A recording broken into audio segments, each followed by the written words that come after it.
Hey everyone, Tim here, and welcome back to a brand new episode of Tim's Oregon Explorations. So today, I'm actually in the city of Sumpter, Oregon, which is in the eastern part of Oregon. This is actually my first time here.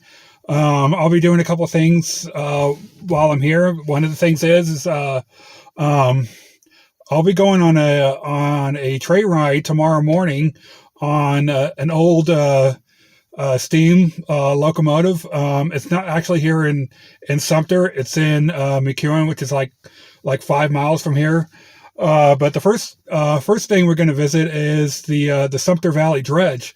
I've heard about this dredge before. I've seen it on some other TV programs, and I thought I would since I'm in Sumter, I might as well come and see this dredge.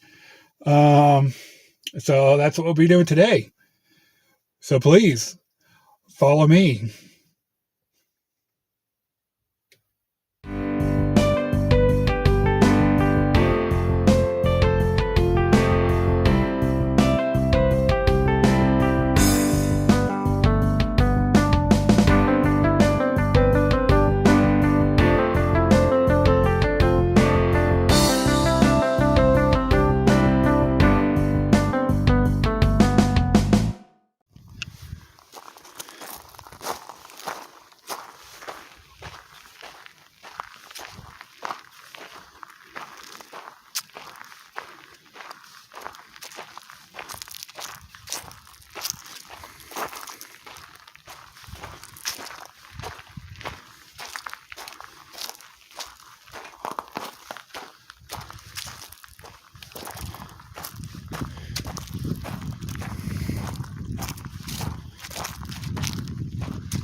Okay, so it's a pond.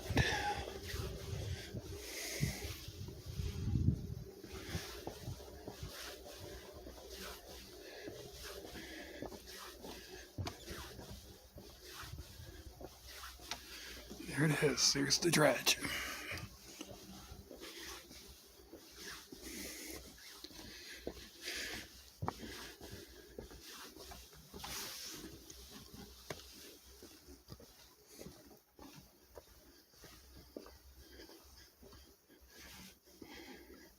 Okay, so this is a pond. I thought it was a lake. It's a pond.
Steam heated the dredge.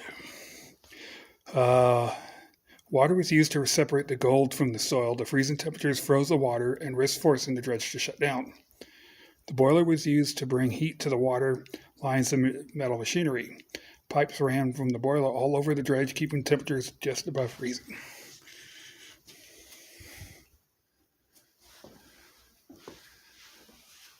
This is insane.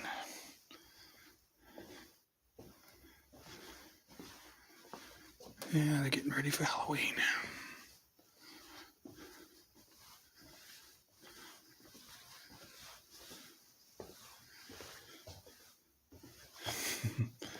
Yeah, they've got it all decorated for Halloween.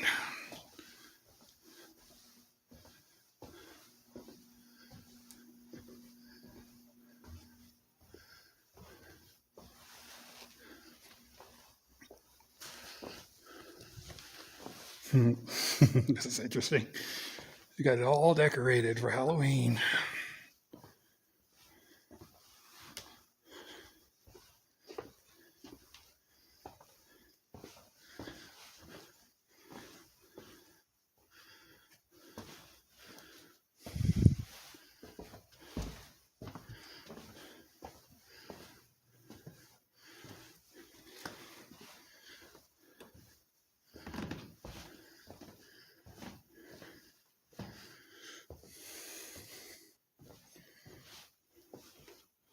Oh, it's walking past signs.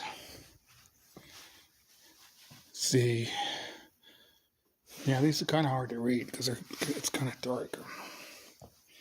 See, with wooden slats called riffles, water pushed through the slurry from the trunk. I can hardly read that. It's so dark in here. I can't read these signs. It's so dark.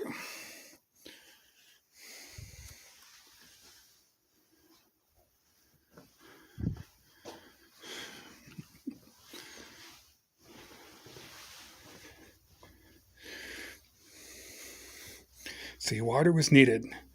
Water was pumped throughout the dredge using 3 large water pumps. One pump washed the dirt into the dredge from the buckets. Another pump sent water to separate the gold from the dirt.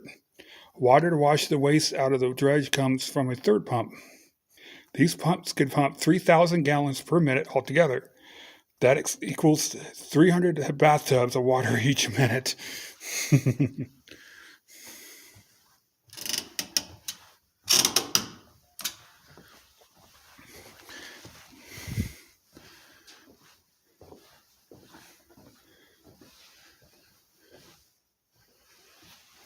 Wow, this is insane.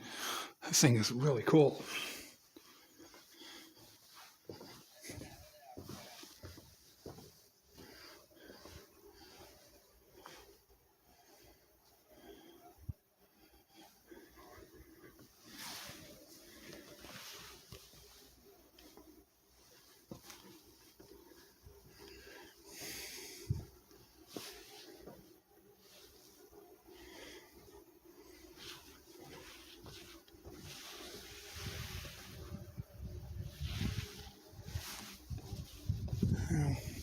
Let's go through it again.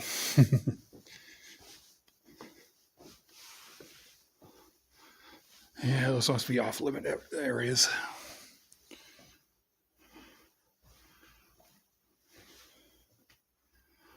Oh, they really got this place all decked out, don't they?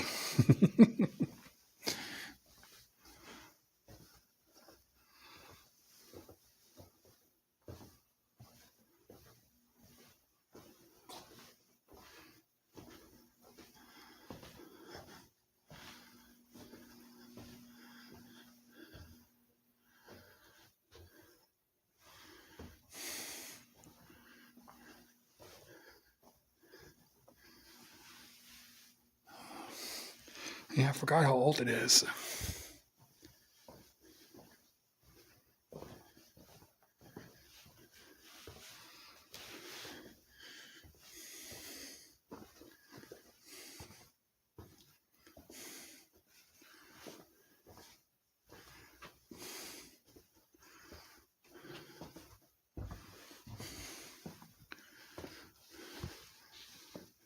I wonder where the very front of it is.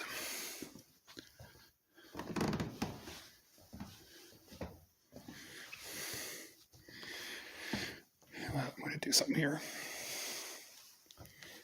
It should make it a lot easier.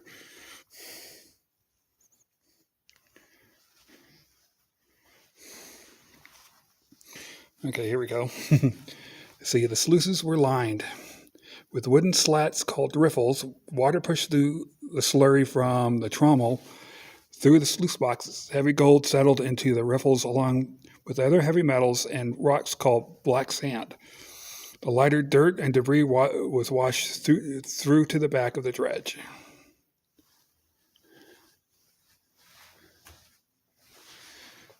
Let's see, like a washing machine. The trommel turned, washing the dirt as water pushed it through. Anything 3/4 of an inch or smaller went through the holes of the trommel. This included the gold and other small rocks or dirt. Large pieces of rock and debris continued through and were dumped out the stacker.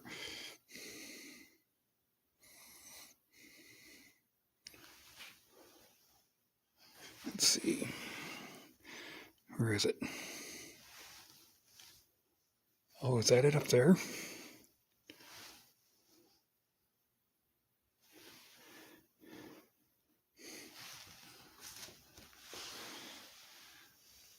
Okay, so that right there is the trommel, right there.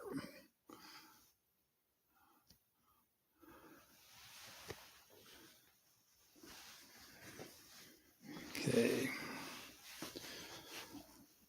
Once a week, the dredge master cleaned the riffles to collect the gold. Mercury was used to separate the gold from the black sand. Everything was poured into an amalgam barrel. Paddles lined with mercury turned inside. Gold bonds with mercury and stuck to the paddles while the black sand came out the bottom.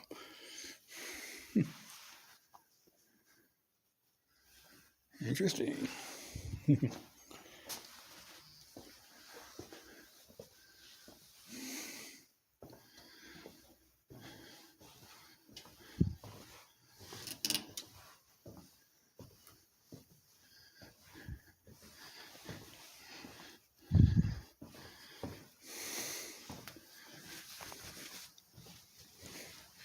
Now this dredge is really cool.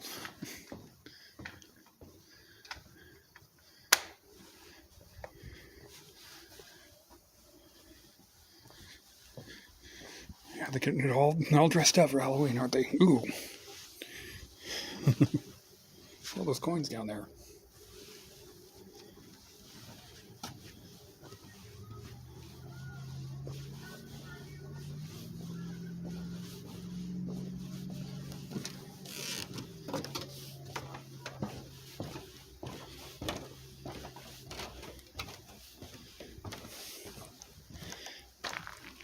Let's see what this says there.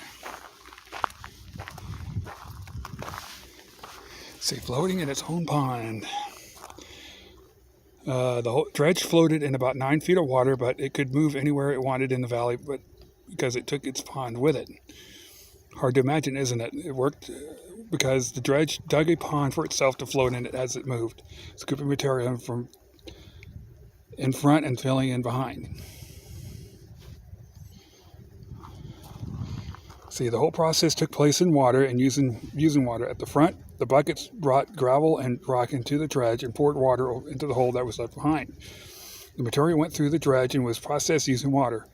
At the end of the process, the tailings, rock and gravel with no gold in it, went into the 96-foot chute of the stacker and were deposited behind dredge in piles. The operator up in the control area set the cables to determine how deep the bucket line would go. He pulled them back to engage the bucket line and began the dredging process. When the dredge had finished scooping away a swath of bank, the operator used the cables to drag the dredge forward again, and the process started all over. Pretty cool.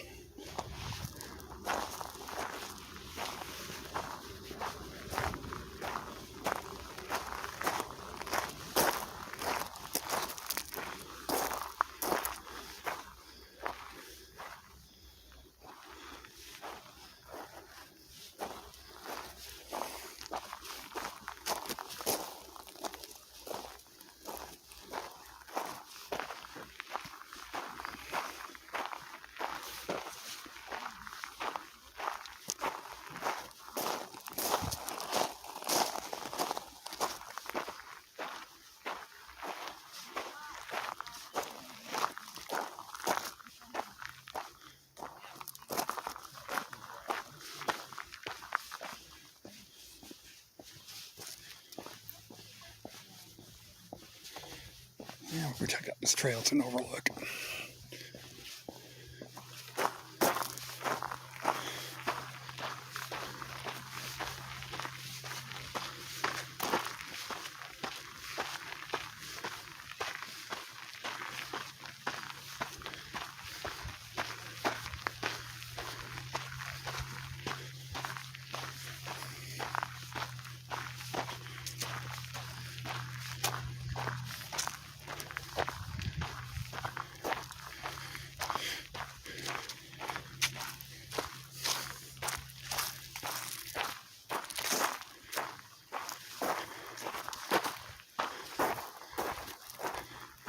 Oh, it's even better from up here. Like this.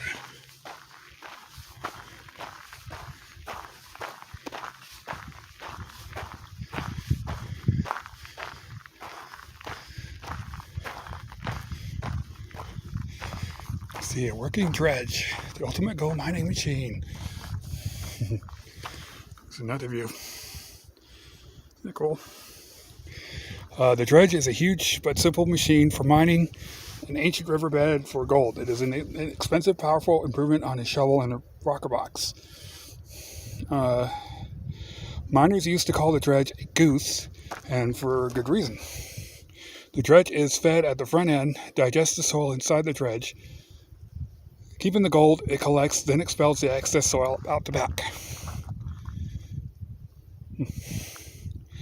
The dredge was guided by a series of cables and winches and powered by a Fremont powerhouse using a 19-mile extension cord. Let's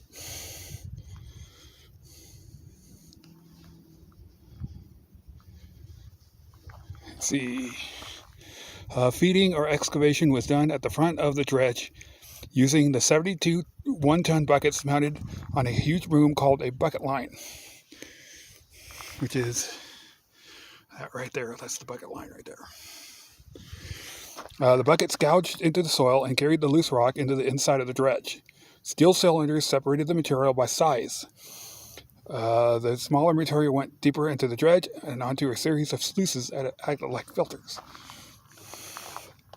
The material was then dumped into a hopper, which fed the material into the trommel, a rotating screen. Anything that went through the screen probably had gold in it, and this material, a mixture of water, gold dirt, and small gravel called slurry, went to the riffle boxes where it was treated to extract the gold. Let's see, a stacker.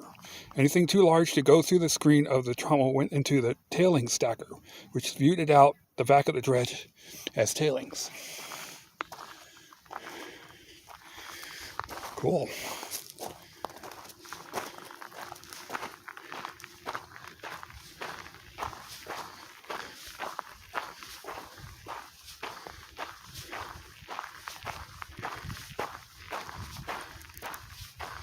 Down here.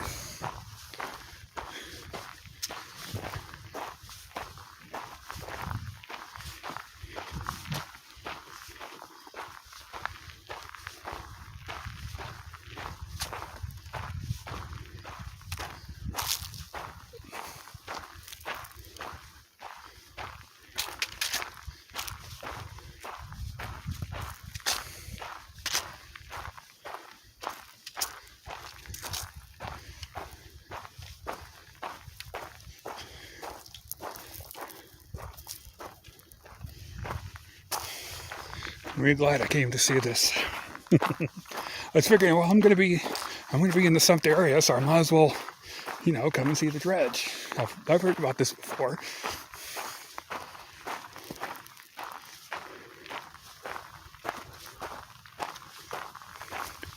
Let's see what's over here.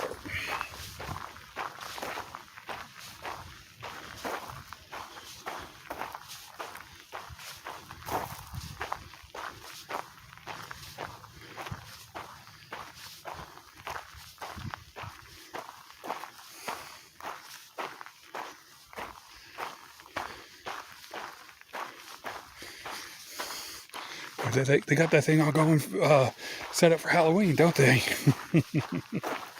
Yeah, that's coming up here real soon. I don't know, a little over, probably about a week and a half. They're getting it ready, aren't they? Good thing to have for Halloween.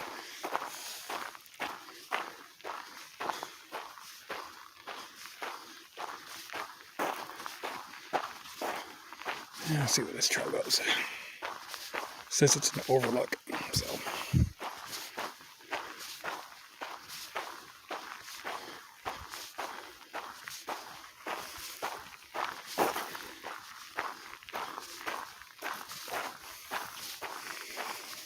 Yeah, this is, like I mentioned at the beginning.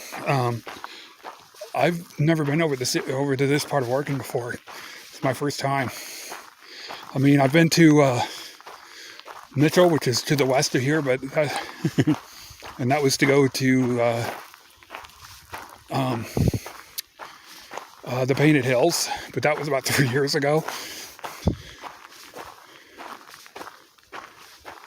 Whew. And there's the sign. I love these signs. They're awesome. That's what this says. A tale of tailings.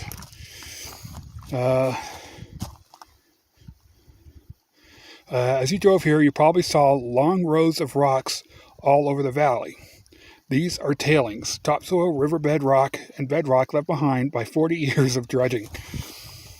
Because of the dredge's systematic destruction, the original meadow and bottomland habitat are long gone. Fortunately, the natural forces of nature are beginning to reclaim the tailings and their surroundings. Oh, so that's what those are. That's what those are over by the railroad. I was wondering what that was. These things right here. It says the Sumpter Valley Dredge moved an average of 10 acres each month. Over its lifetime, it covered about 1,100 acres or 6.5 miles. Let's see. Beavers are helping to build a wetland habitat as they gnaw on young trees, and build their dams, creating a nutrient-rich environment. Otters, beavers, muskrats, even trout are thriving here, and microhabitats provide food and shelter for frogs and invertebrates. See, as the snow melts in the spring, it brings sediment downstream to the tailings in the old riverbed. Wetland plants move in to grow on the sediment, contributing organic material that enriches the soil even further. Wetland and riparian trees, willows, cottonwoods, and rhodosier dogwood are replacing the old conifer forest. So I was wondering what those things were. It's old tailings. That is cool. I was wondering what those things were. That's neat.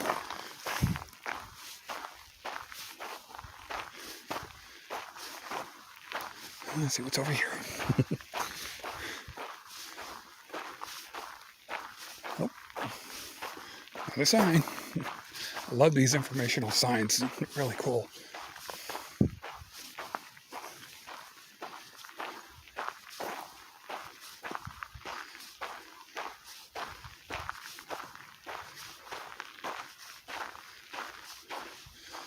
Wow, look at this thing. Yep, that's the Sumpter Valley Dredge. So I'm wondering how long it's been sitting here. See, anchoring the dredge, the biggest spud you've ever saw.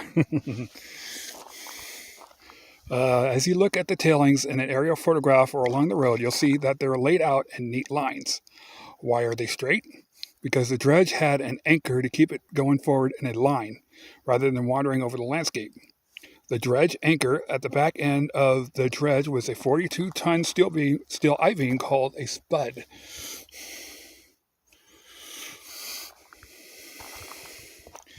That's it right there, is the spud.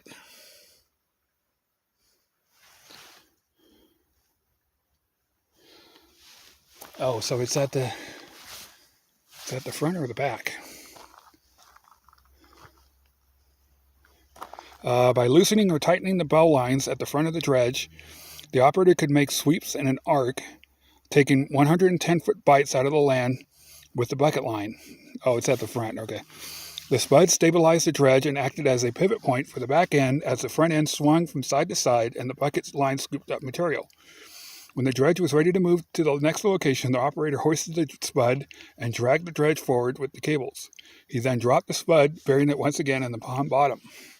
Oh, so it's at the front, okay. That's where it's showing it is. It's, I guess, like towards the front.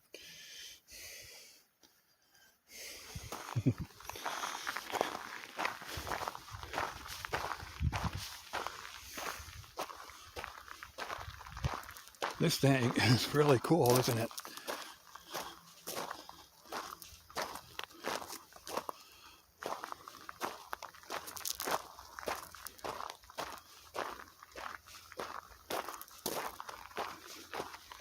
See if we can spot this bud.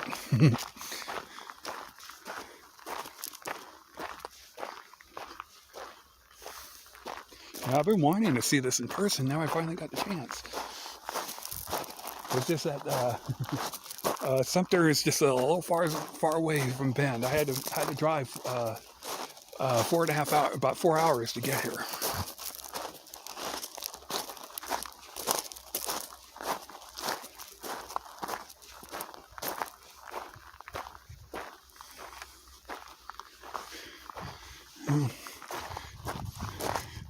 All this old. Let's take a look at all this old equipment over here. All those bolts.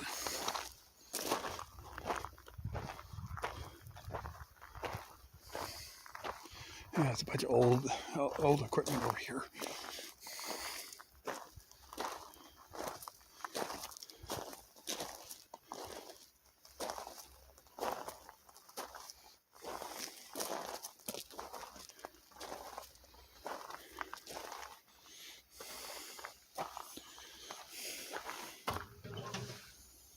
I wonder what that was used for.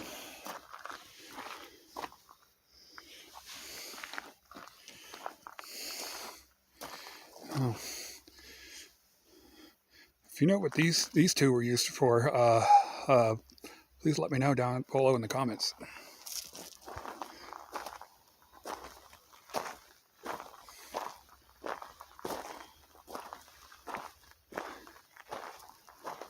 Yeah, these look like some buckets or scoops right here.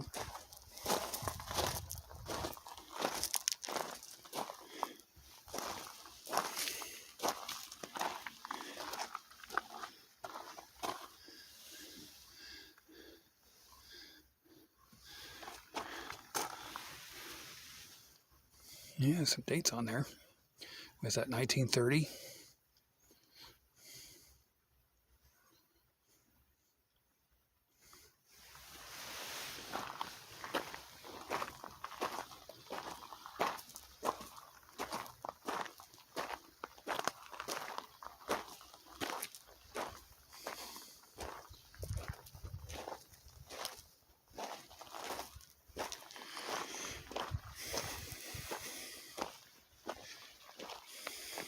Yeah, I know tomorrow's going to be fun. And I go because I've been on a quarter scale train, and I did that in Brooks back in June, I think it was. I did a video on that. I was at Pearland Heritage Park, but I've never actually seen a full-size train before. Actually, I have. Just not like an old, those old steam locomotives. I mean, I see a freight train like all the time, but I've never seen like an old, an old locomotive.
Actually, let's go over here and get like a side shot.